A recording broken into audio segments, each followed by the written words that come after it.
आज एक नया विषय लेकर आया हूँ एक मैच मेकिंग के लिए। जो है हमारे क्लाइंट पुरानो उसकी चर्चा करेंगे। अब उनका नाम है जयेश और उन्नति। दोनों शादीशुदा है और अभी वाद विवाद चल रहा है।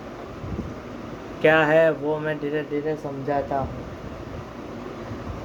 जयेश भाई की तारीख है 30/5/2064 और उन्नति बहन की तारीख है 18/9/2062। जन्म दिवस है उन दोनों का शनिवार। जन्म समय है 17:20 और उन्नति जी का है 11:29। अब दोनों का देखा जाए वर्ण और वैश्य सब एक ही है, पर नाड़ी यहाँ पे अत्यंत है यानी बड़ी है और यहाँ पे मध्य नाड़ी है। गण देखने जाए तो देवगण और मनुष्य गण है। कुंडली पे आते हैं। चलो तो कुंडली पे आए तो हम पहले जानकारी देंगे कि ये कुंडली मांगलिक कुंडली है। मंगल अभी उनके स्थान में सप्तम भुवन में बैठा हुआ है बुध और गुरु के साथ, यानी गुरु और मंगल का गज कैसे योग है। पर एक गुरु और मंगल जो है वो मित्र राशि में है, उनका गज कैसे योग हुआ है, पर साथ में यहाँ पे बुध बैठा हुआ। बुध कभी भी मंगल किसी क्रूर ग्रह के साथ बैठे, अच्छे बुरे ग्रह के साथ बैठे उसी हिसाब से फल देता है। परंतु यहाँ पे शनि की दृष्टि पड़ रही है तीसरे स्थान में। शनि की पड़ रही तीसरे स्थान में जो वहाँ पे मंगल है, मंगल बुध और गुरु है। शनि की और मंगल की दृष्टि पड़ना वो विस्फोटक स्थिति लाते हैं। प्लस सूर्य अष्टम स्थान में है तो सूर्य का भी प्रभाव इतना नहीं रहेगा, यानी ये पाप कर्तरी योग में ये सप्तम स्थान पड़ा हुआ है। यानी जिंदगी में डिवोर्स या कुछ न कुछ या पत्नी के साथ अनबन होना या तो एक्स्ट्रा मैरिटल अफेयर्स के भी योग बनते हैं। अब हम आते हैं नवम भाव में शुक्र और राहु की युति। शुक्र राहु की युति यानी शुक्र यानी स्त्री और राहु छल कपट का मालिक। एक्स्ट्रा मैरिटल अफेयर्स इस जो जातक है उसकी कुंडली में एक्स्ट्रा मैरिटल अफेयर्स है। शादी उन्होंने नहीं की है, पर उनका जो वही पहली ये जो स्त्री है जो उनका अफेयर उनके शादी से पहले का था, जो मालूम नहीं हुआ। और जब मालूम हुआ तब शादी के उनके 10-15 साल हो चुके थे और तब से वो उनके साथ रह रहे। अब यहाँ पे देखने जाए कि चंद्र सुख स्थान में बैठा हुआ है, जो शनि की राशि में जो अच्छा माना नहीं गया। चंद्र और शनि और केतु के बीच में फंसे हुए हैं चंद्र, तो ये चंद्र का भी उनको प्रॉब्लम ला रहा है। तो चंद्रमा की डिग्री भी नहीं है, डिग्री चंद्रमा की डिग्री देखने जाए तो 0 ही है, यानी अच्छा माना नहीं गया। चंद्रमा भी डब गया है। दूसरी चीज़, मंगल की चौथी दृष्टि सुख स्थान में पड़ रही है, वो भी अपने चंद्र की राशि के हिसाब से, तो सुख तो उनको मिलेगा, पर जो पत्नी का सुख है, मेन पत्नी का सुख वो उनको नहीं मिलेगा, क्योंकि शनि से मंगल पीड़ित और वही पीड़ित मंगल की दृष्टि पड़ रही है अपने सुख स्थान यानी कर्म स्थान में, यानी कर्म स्थान को भी ये बिगाड़ेगा। सप्तम दृष्टि पड़ रही है खुद के पत्नी के साथ, यानी पत्नी के साथ भी अनबन रहेंगे। और अष्टम दृष्टि पर ये इनकम हाउस में और सूर्य की भी इनकम हाउस में पड़ रही है, उनको इनकम में भी थोड़ा प्रॉब्लम आता ही रहता है। और उनकी प्रॉब्लम ये सॉल्व करने के लिए हमने बोला कि उनको बुध का नंग पहनना चाहिए, क्योंकि तुला लग्न की कुंडली और तुला लग्न में बुध और शुक्र और शनि 3 चीज़ पहनाए जा सकते हैं। यहाँ पे कोई भी ग्रह वक्त नहीं, खाली शुक्र वक्ती है और शुक्र के साथ राहु है, यानी एक्स्ट्रा मैरिटल अफेयर्स लाने में सक्षम है। वही राहु उच्च का है तो फिर शुक्र की इफेक्ट कम हो जाएगी, यानी अगर उन्होंने एक्स्ट्रा अफेयर्स किया है तो उसमें उनको प्रॉब्लम्स आई होगी स्टार्टिंग में, पर अभी बराबर चल रहा है। पर जो उनकी जो मेन शादी जिससे हुए उनके ऊपर ध्यान ज़्यादा नहीं दे रहे, यानी उनके डिवोर्स के चांस भी होने वाले हैं।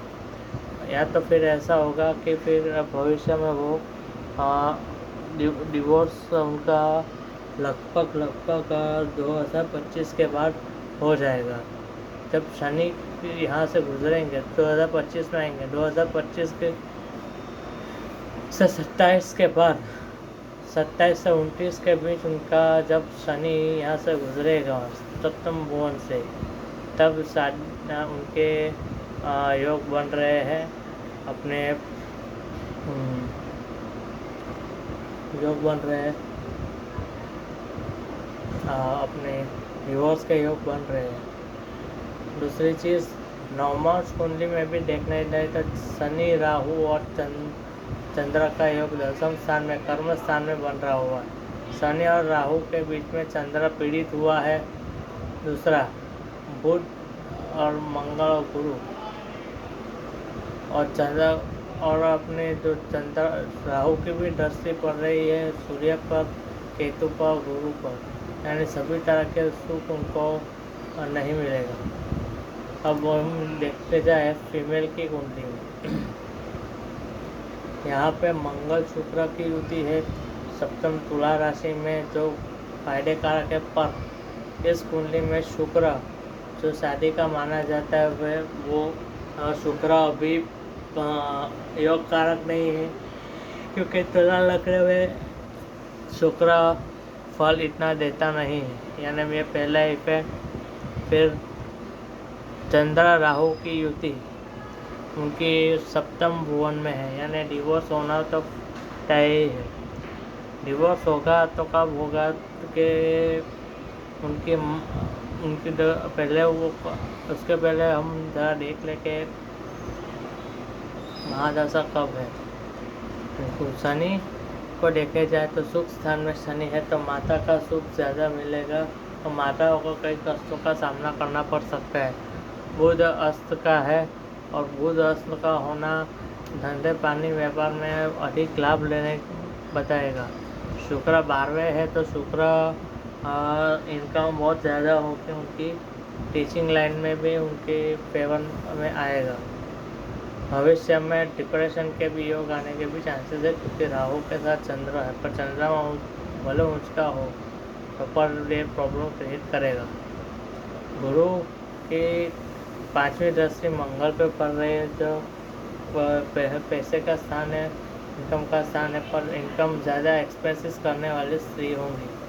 पर राहु की दृष्टि भी पर राहु जब की दृष्टि सूर्य पे पड़ रही है तो पिता का सुख भी कम होने की संभावना है या पति का सुख छीनने के भी चांसेस है। दूसरी चीज़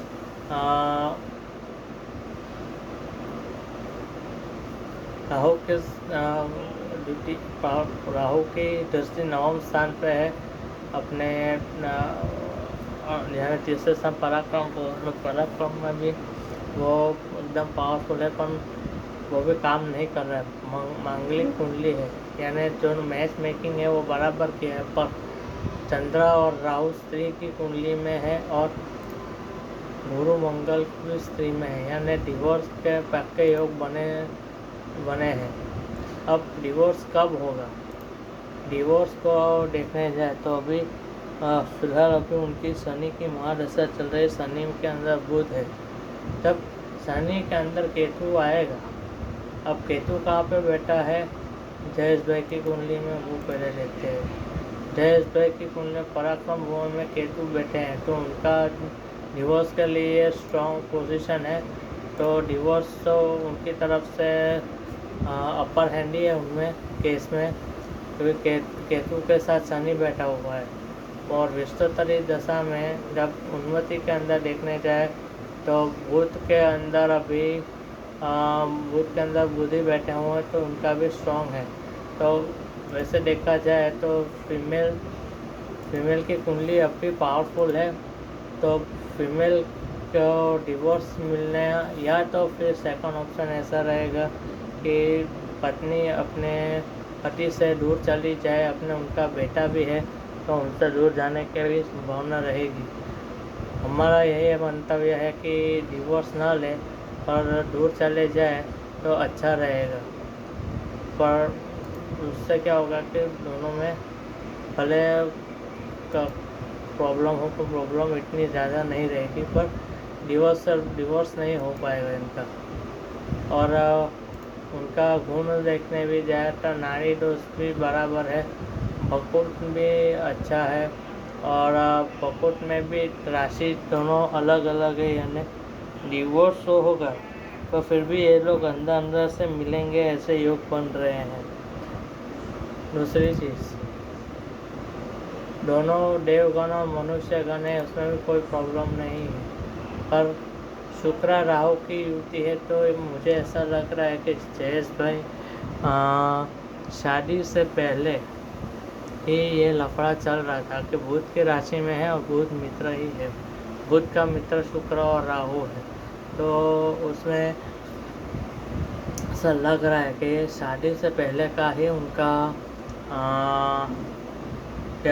एक्स्ट्रा मैरिटल अफेयर होना चाहिए, जिसके मालूम पड़ी नहीं थे उस टाइम पे, ये शादी के बाद का मालूम हुआ है।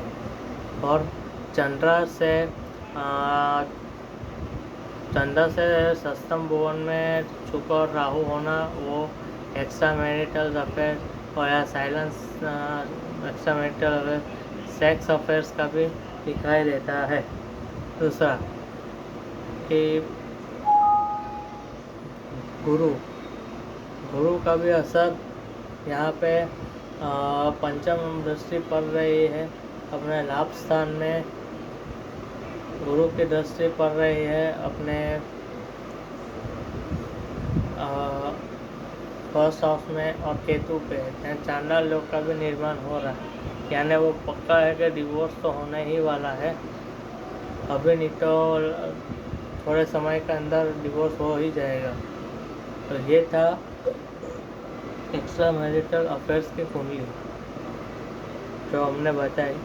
उनका खाली उन्नति और वही नाम रखा है और उनका जो पूरा नाम नहीं रखा, क्योंकि उन्होंने बोला कि प्राइवेसी रखना, इतना ज़्यादा करना नहीं है। दूसरा कि उनको राहत कब मिलेगी, राहत तो मिलेगी लगभग जब शनि के अंदर केतु की महादशा बैठेगी 2026 से 2030 तक, तब वो राहत मिलेगी। और अपना जो 75 अंतरदशा देखने जाए तो अभी यहाँ पे भी बुध में से शुक्र आएंगे 19/5/2023 से लेके 9/3/2029 तक में शायद कोर्ट का केस सॉल्व हो जाना चाहिए, क्योंकि अभी कोर्ट केस चल रहा है, फाइलिंग सब हो गए तो इतने टाइम में तो केस सॉल्व हो जाएगा। हम यही चाहते हैं कि हम ये जो वीडियो होता है वो ऐसा नहीं कि हम पब्लिसिटी कर रहे हैं दूसरों की प्राइवेसी की। मेरी क्या है इच्छा कि मैं बताऊं कि इस तरह से भी ओनली पे से मालूम पड़ता है कि ऐसे ऐसे योग होते हैं जिससे कारण एक्स्ट्रा मैरिटल अफेयर और शादी के बाद में एक्स्ट्रा मैरिटल अफेयर्स होना, बच्चा होना, तो फिर बाद डिवोर्स हो जाना, वो उसके बारे में हमने बताया। हमने दोनों से बात करके ही हमें आगे ये स्टेप लिया हुआ है। अगर दूसरा ऑडियंस को हमें अच्छा नहीं लगा हो तो मुझे क्षमा कीजिए, और वीडियो चैनल मेरा यूट्यूब चैनल ओवरा एस्ट्रोलॉजर ज़रूर सब्सक्राइब कीजिए, कमेंट और लाइक कीजिए। Thank you.